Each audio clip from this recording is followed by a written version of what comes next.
Hey, it's me, Ino here. Today, I'm going to be going over my top 5 mangaka of all time. So a fellow YouTuber in the manga community, he goes by Dicehead, link in the description for his video. He also did a top 5 mangaka list, and I decided I think I should make a list as well. And without further ado, let's just get right into it. I'm not going to ramble on too much, so this might be a little bit of a shorter video, but let's just get right into it. Before we get into the top 5, I want to get some honorable mentions out of the way. These are basically just mangakas that didn't really make it onto my list, are so really amazing. So we have Junji Ito as an honorable mention. I think that Junji Ito's work is really good, especially Uzumaki. I'm a fan of horror, but he's just he's pretty inconsistent with his work. I don't really like many of his series. So far I've read Uzumaki, Tomi, Frankenstein, and I read one more. I forgot which one it was, but Uzumaki was by far my favorite, and the other ones weren't as good. I feel like Tomi was super weak as well. I just feel like his work is kind of inconsistent, and for the horror that I like, his kind of style doesn't really fit me. I don't really get scared at all when I'm reading his manga, but honestly, I just stay for the story. Like Frankenstein was a really good story, but I didn't really get scared. I just thought the story was really, really well made and well put together. Junji Ito's take on Frankenstein. So that's pretty much Junji Ito. Next up, we have Osamu Tezuka.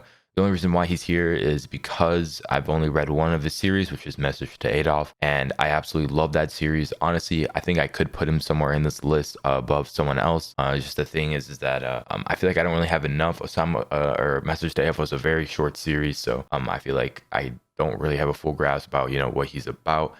Don't really like his art style. It's kind of has like that Disney vibe to it. If you've read Osamu Tezuka, you know what I'm talking about.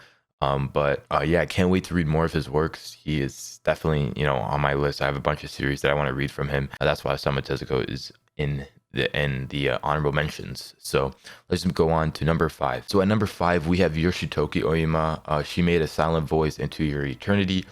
Those two series I have read. A Silent Voice is an absolute masterpiece of a series, and I just absolutely love it. Definitely, it's like in my top 10 or something like that. If you haven't read Silent Voice, you should definitely check it out. It's a great series. The character development is just amazingly written, and it's very emotional.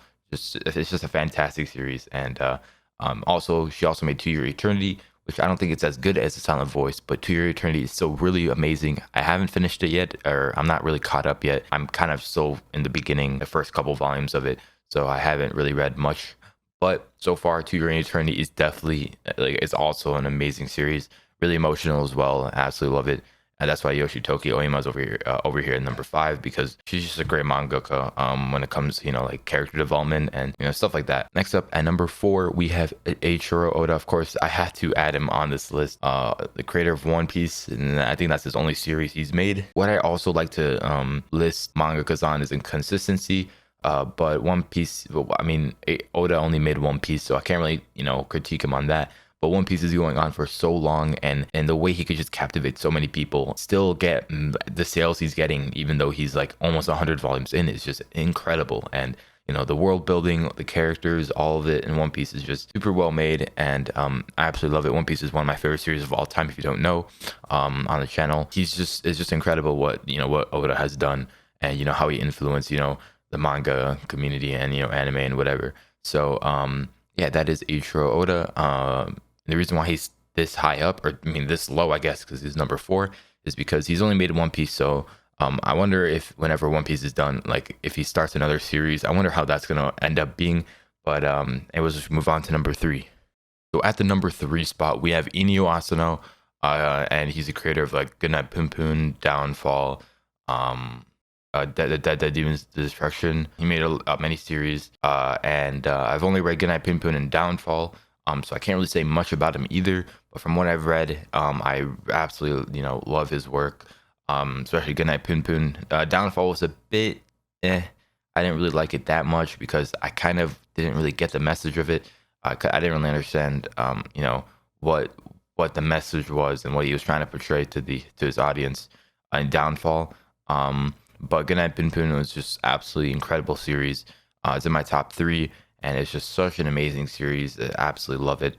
I really like dark series. If you guys follow the channel, you guys know that I absolutely love darker series. So this definitely fits my liking. But I can't wait to read more of his series because I've heard that he has some great series. So Can't wait to pick those up. So at number 2, we have Nayuki Urasawa. So what I've read from him is 20th Century Boys and Monster. Well, I haven't really finished Monster yet. I'm still reading it. It's just a banger. I've heard that Nayuki Urasawa just makes only bangers. I don't think he's made a single bad series according to everybody, but that doesn't really matter because I've only read 20th Century Boys and a little bit of Monster, so can't really get into it. 20th Century Boys probably has my best favorite antagonist of all time. The way he could write these characters and everything is just really incredible, and Nayuki Urasawa is doing some great things in the manga community, especially 20th Century Boys. Even though it was a bit slow paced for me, it was just incredible series. I absolutely loved it, and definitely recommend it for anybody who's wanting to get into Nayuki Urasawa's work. Because I feel like 20th Century Boys is a good place to start. I can't really say any more about Nayuki Urasawa because I haven't really read many of her works. Again, I've only read 20th Century Boys. A lot of the manga that I read is kind of spread out. I don't really read a lot of one manga because manga, what I like to do is I just read, like, kind of take a bit of everything. That's why I haven't really read many series from all these mangaka. I've just read a lot of manga in general, not for a certain mangaka. But let's just move on to number 1. That is Takahiko Inou. He's the creator of Vagabond, Slam Dunk, Real. So Vagabond is such an incredible series. I love the main character. This is my first samurai story as well, so it was really well made. So I just love everything about it. Slam Dunk is also really well made. I absolutely love Slam Dunk. I've only read the first couple volumes. I'm not really like that deep into it, but from what I read so far, Slam Dunk might become one of my favorite series of all time. It is such a cool series. I don't even like basketball that much. I'm not much of a basketball guy. I still find enjoyment in Slam Dunk because it's just, the characters, everything is just incredible. And I think Takahiko Inou definitely takes the number 1 spot because just because of his talent and his consistency in, characters and just stuff like that. But yes, that's my top 5 manga of all time. If you guys did enjoy, make sure to like, comment, subscribe.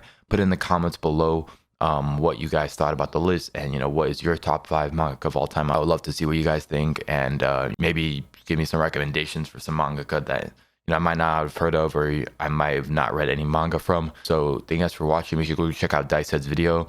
He gave me the idea for making this top 5 mangaka video. So yeah, thank you guys for watching, and see you guys next video.